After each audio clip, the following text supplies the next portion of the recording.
honorary woodwind players. Play-in at the Kimmel Center. For those of you who don't know me, I'm Mark Gigliotti. I'm a bassoonist with the Philadelphia Orchestra. This is my 32nd year in the Philadelphia Orchestra. It's hard to believe.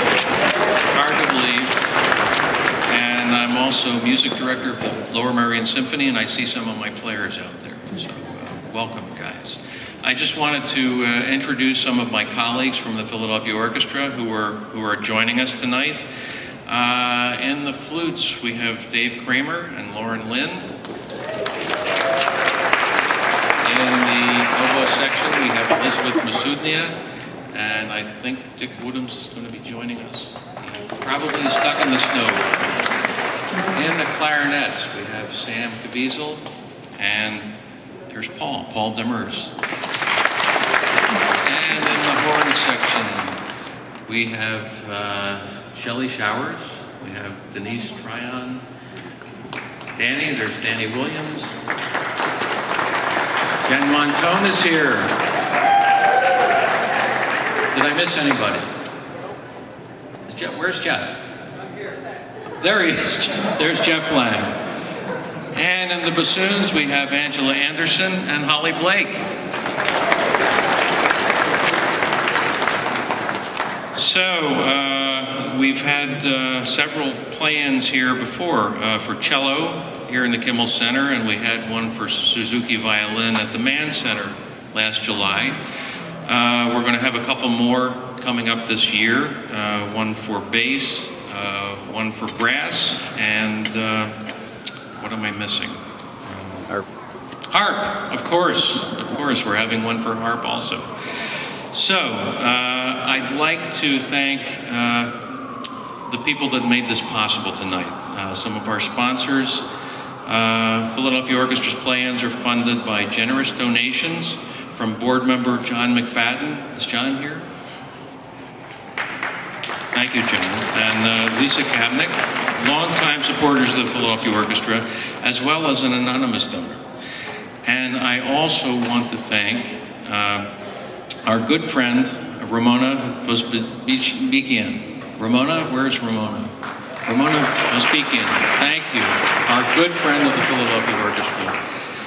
I started music when I was very young, 5 or 6 years old with the piano, and I played clarinet and finally switched to bassoon. But I started playing woodwind ensembles at a very young age, and it was one of the most important things of my training and of how I progressed to being in the Philadelphia Orchestra. And I should mention that I played in the woodwind ensembles at the Settle Music School with my former teacher, Shirley Curtis. Wonderful, wonderful lady. So, we're going to start out with something that is probably familiar to most of you. Do we have our parts for Haydn? Let's turn to the second movement, the St. Anthony Chorale. And if you have heard the Brahms Haydn variations, you'll know that this is the theme that Brahms used. Haydn wrote the divertimento for woodwind ensemble, and a lot of the composers included the horns with the woodwinds. But this particular piece was originally written with a very strange instrument called the serpent. And I don't know if any of you have seen a serpent, but it's a curved instrument that looks like the mystical sea serpent. It's played with a brass mouthpiece, and it has keys like a woodwind instrument. But we have any serpent players out here tonight? No, I don't think so. So let's turn to the St. Anthony Chorale.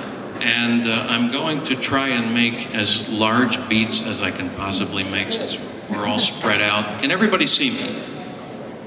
Okay. This will be in 2, and I'll give you a full bar just for the tempo. So we should take an A. Who has a good A?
Great, bravo, bravo.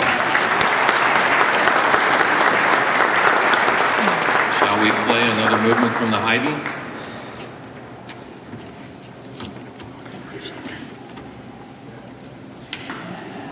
Yes, I hear yes. Let's take the third movement, the minuet. And we'll do all the repeats. And when we get to the end, we will make the da capo. Back to the beginning. No repeats the second time on the da capo. So, from the beginning, in 3, I'll give a whole bar. 1, 2.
Bravo.